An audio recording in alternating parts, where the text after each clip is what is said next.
Welcome to There is a Method to the Madness. My name is Rob Maxwell. I'm an exercise physiologist and personal trainer. I'm the owner of Maxwell's fitness programs, and I've been in business since 1994.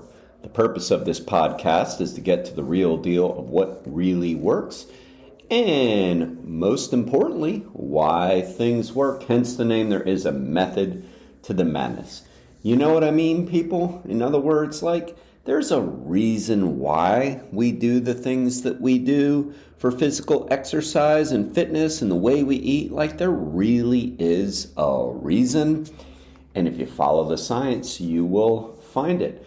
Today, I'm going to talk about the different modes of strength training. Before I get to that, let me thank Jonathan and Lynn Gilden of the Gilden Group at Realty Pros.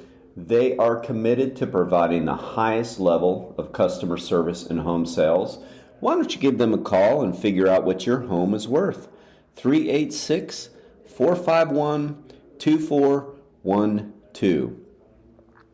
I was talking about exercise selection in one of the last podcasts, and that's really important. And I was explaining how we have to cover all the major muscle groups in the body, and we have to kind of have an understanding of the joint actions, like what the muscles are supposed to be doing, or at least trust somebody to help you with that. But there is a method to the madness of exercise selection.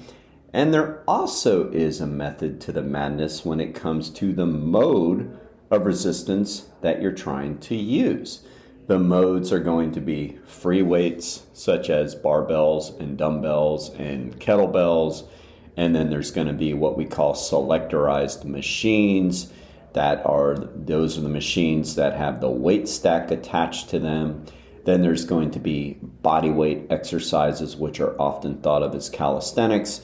And then there are tubes and plastics and things like that are moldable, that you can pull to use as resistance. So there's a lot of different modes of strength training.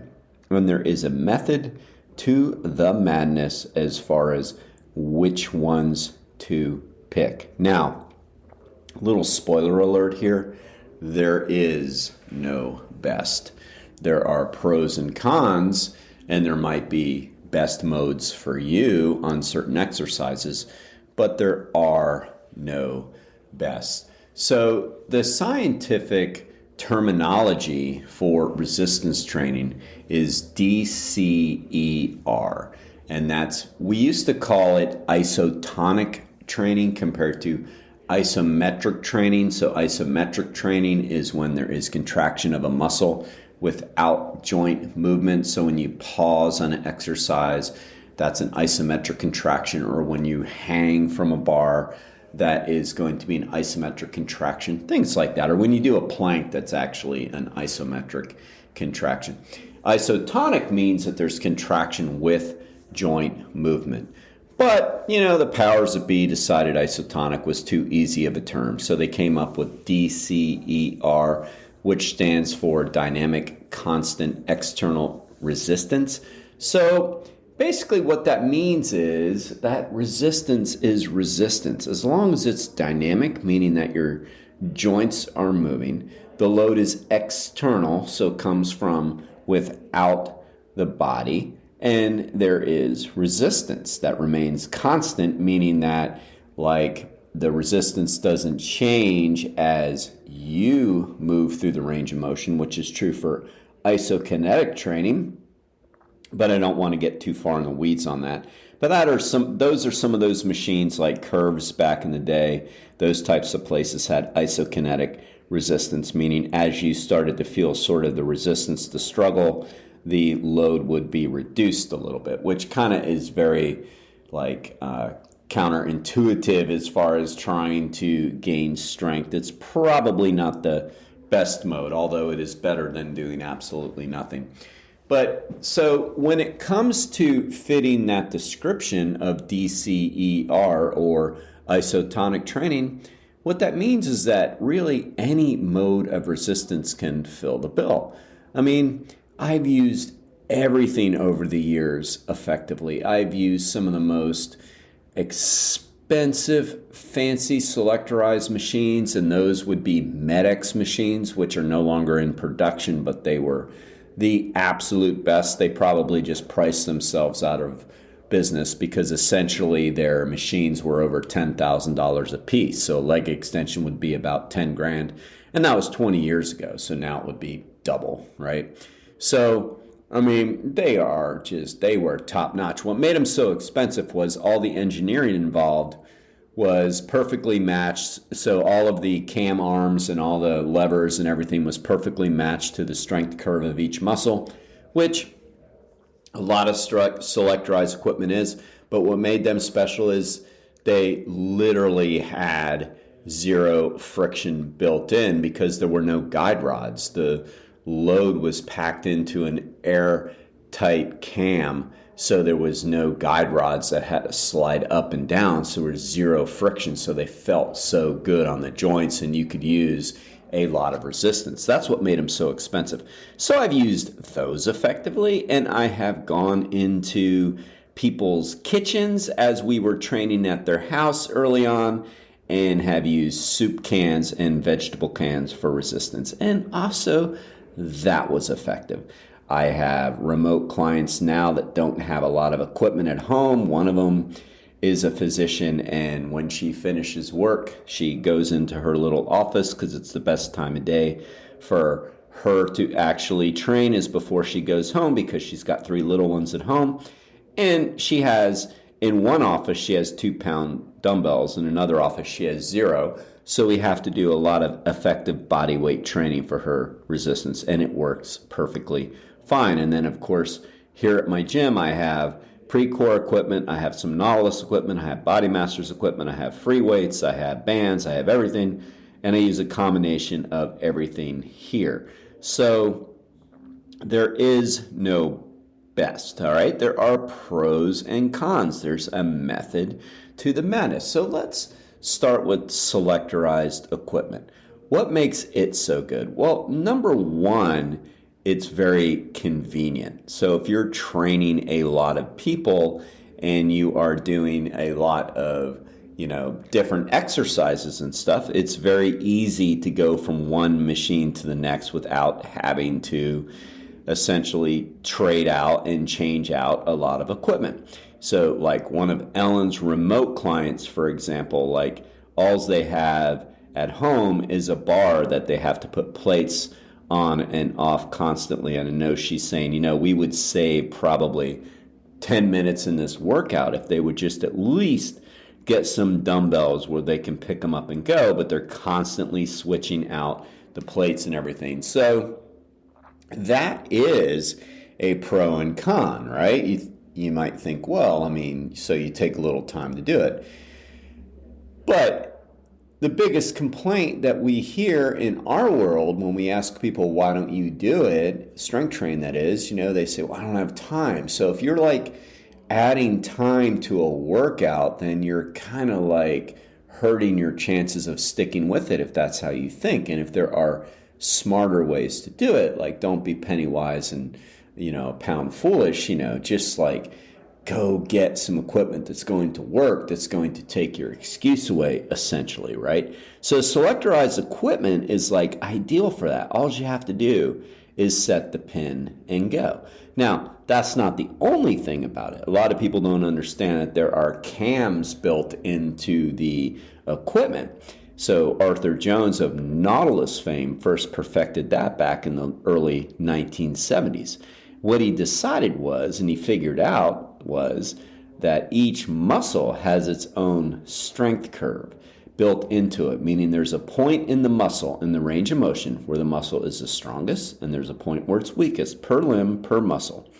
And free weights don't match that curve, right? Because free weights are just pure, you're working against gravity with a load, which is fine, but it doesn't match that curve. So for example, the biceps are actually weakest at their fully lengthened position and stronger at their most contracted position. So if you're picking up, say, a 40-pound barbell to do a barbell curl, well, you are now using kind of an unfair load, meaning that at the very bottom when they're the weakest, you're using a load that's going to be matched at the very top when they're strongest. So the bicep isn't getting the most benefit that it could get. Don't get me wrong, this does not mean selectorized equipment is superior. It just means it takes care of that aspect. I believe everything works out in the wash, so to say, so that's not huge, but it is a perk to it.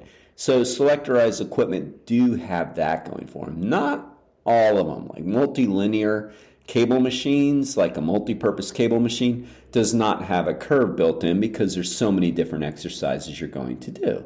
But a Precor or a Nautilus or a Cybex or whatever, Life Fitness leg extension is going to have that built in. Another thing that selectorized equipment does is it really enables you to isolate those muscles. I mean, yes, we can do a compound exercise, which means that you're doing 2 or more muscle groups at one time compared to an isolation exercise where you're doing one. Like say squats are going to work your quads, but it's not going to isolate your quads very well. For that, you're going to need a leg extension to do that. So that's another thing that selectorized equipment do for you, machines, all right? What are the cons to them? Well, there's a big footprint. So you have to have the space. So meaning that a gym, that's not a problem. If you're a personal training gym like me, it can be a problem. As many of my clients know, I'm constantly tweaking things to try to find the ideal floor plan. And, the more equipment you have, the more that gets in the way. So that's a problem. The other thing is they're expensive. So for home gyms, they're expensive.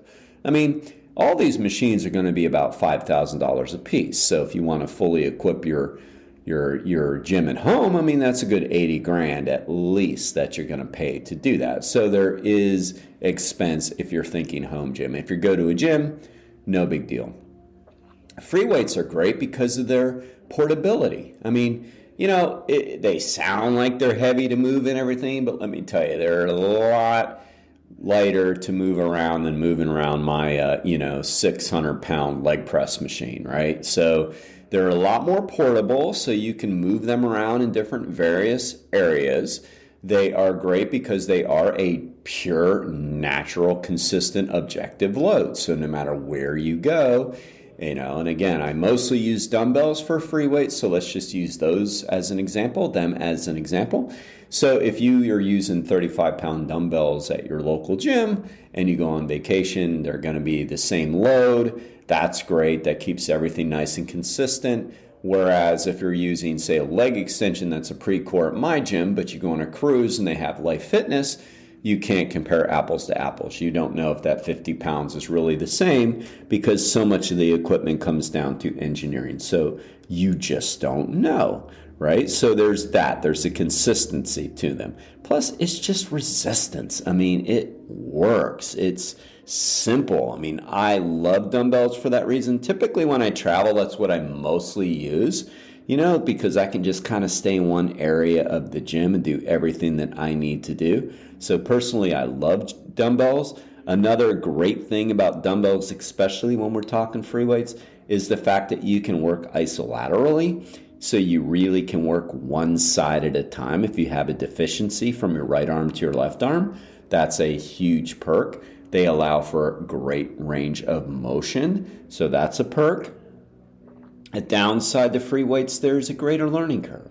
So, machines are kind of easy to figure out, I mean, don't get me wrong. There are people that still, get on them wrong. And so there are ways to make mistakes. But for the most part, you can look at it and go, okay, I sit there, I put my back there. It looks like I put my hands there. It looks like I push. I mean, that's pretty simple. Where if you put a couple pound dumbbells on the floor, a couple pair of dumbbells on the floor, and you tell somebody to do a dumbbell fly, if they're not overly experienced, they're going to look at you funny. So there's a greater learning curve. Plus, there is a greater spotting issue with free weights. So if you're training very intensely and going to failure, you can do that on a machine and not really feel like you need a spotter. On free weights, you would need a spotter if you're going to failure, if you have any weights up over your head, if you're in a horizontal or vertical position. So there's pros and there's cons. When it comes to body weight exercises, There's pros and cons. The portability factor can't be beat. You can do them anywhere at any time. And when I travel and I don't have access to a gym and I'm out in the trail spending a lot of time in the mountains, I will do different forms of resistance training outside. I will do squats, I will do lunges, I will do push-ups. If there's something to pull on, I will do pull-ups. If there's not, then no pulls, but whatever, I will still get in a good workout so I can use my body for that. The downside is body weight training is not nearly as easy as people think that it is, and it drives me crazy when I hear parents say things like, well, I'm going to have my kids start with body weight exercises because it's easier. And I'm thinking, okay, so a push-up, a regular standard push-up means that you're doing 70% of your body weight when you do it. Now, most kids can't effectively do that. Now, if you put them on a chest press machine which replicates a push-up and you put it on 30 pounds, well, now you're doing like 30 to 40% of their body weight as an example. They can do that easier. So it's not as easy for an adolescent, especially, or pre-adolescent, to maneuver their bodies in the effective way that they need to do it to do an exercise. I hate when I see Little League baseball teams or basketball teams doing lunges, walking lunges. They can't lunge. Like, they're literally not strong enough to do it yet. They're not coordinated enough to do it. And I would say that's even true with squats. I see kids doing squats and their knees are out over their toes and they're bent over. So it's not easier. And I'm just using the kids as an example because I hear that all the time when it comes to body weight training. But it's not easy for conditioned adults either. Let me give you the simple example of a pull-up. Can you do one? I mean, I say that because most people can't. So a pull-up is one of the hardest exercises people can do. It's a body weight exercise. So the problem with body weight training is it's not as easy as you think. So when you travel, if you don't have a lot of control of your body, it's not going to be the easiest mode of strength training for you to do. Now, there are ways, and I encourage everybody to build up to being able to do body weight exercises. Like if you're not strong enough to do some body weight squats, by all means, please continue to work on the leg press until you can. If you can't do a pull-up, and I think it's great goals for anybody at any age, continue to work on pull-down exercises until you get there. So yes, I absolutely encourage people to be able to do those things because I think it makes you feel really good about yourself.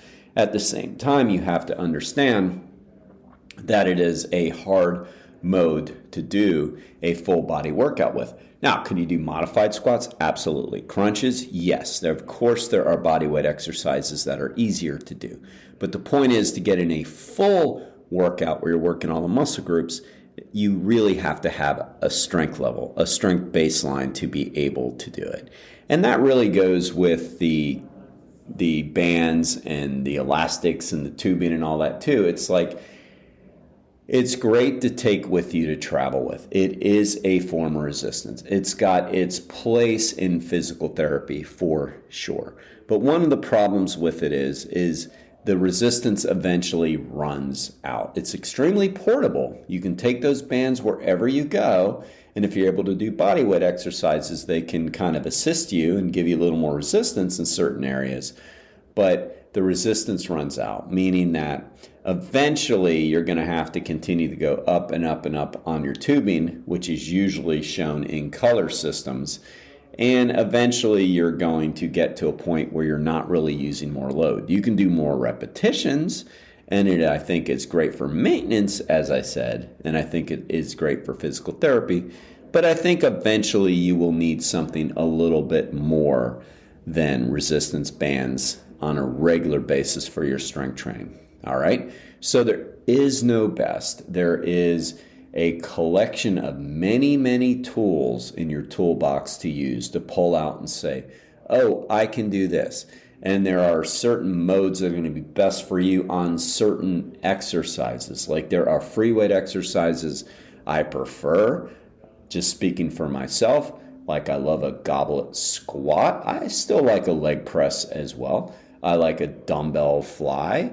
I mean, there are certain modes that I like on certain exercises better. to isolate my quadriceps and my hamstrings, I would prefer to do leg extension and leg curl. So there are just different modes. I always kind of quiz people because I think it's important. Like, I like to teach people how to do the right things the right way, and I don't always just want to tell people what to do. So oftentimes I'll say, so do you feel this more than this? Because everybody's different. Somebody might feel a dumbbell curl more than they feel the machine. And sometimes they don't know, and I just encourage people to pay more attention because your body is telling you at that moment what is working better for you, but you have to pay attention to it. You have to listen to what it is saying. For example, I personally, at least lately, and again, it changes, and I think that's important to listen to too. I personally will feel a much greater burn and blood pump in my biceps when I'm doing alternating dumbbell curls versus the machine curl. Why? I don't know. Maybe I'm tempted to go a little heavier on the machine curl, and so there's less kinesthetics, there's less feeling involved. Don't know. But I do know that I listen to it. So when I'm in a pinch for time and I have to only do one exercise for one set, I'm like, oh man, I'm feeling those dumbbell curls, alternating curls better than this, I'm going to choose to do that. So we have to pay attention to what works for us. Also understanding we don't have to do it all. We don't have to, I need to do the machine, then I need to do the dumbbells, then I need to do the barbells. No, that's a myth. That's not true. All right. We pick the tool that is best going to work on that muscle via the correct exercise. Okay? Why? Because there's a method to the madness. And if you haven't checked out Overhead Door of Daytona Beach yet, their products, man, their new doors are something special, man. They are sharp, they are top of the line, and they have the best customer service. So please give them a shout at overheaddordaytona.com.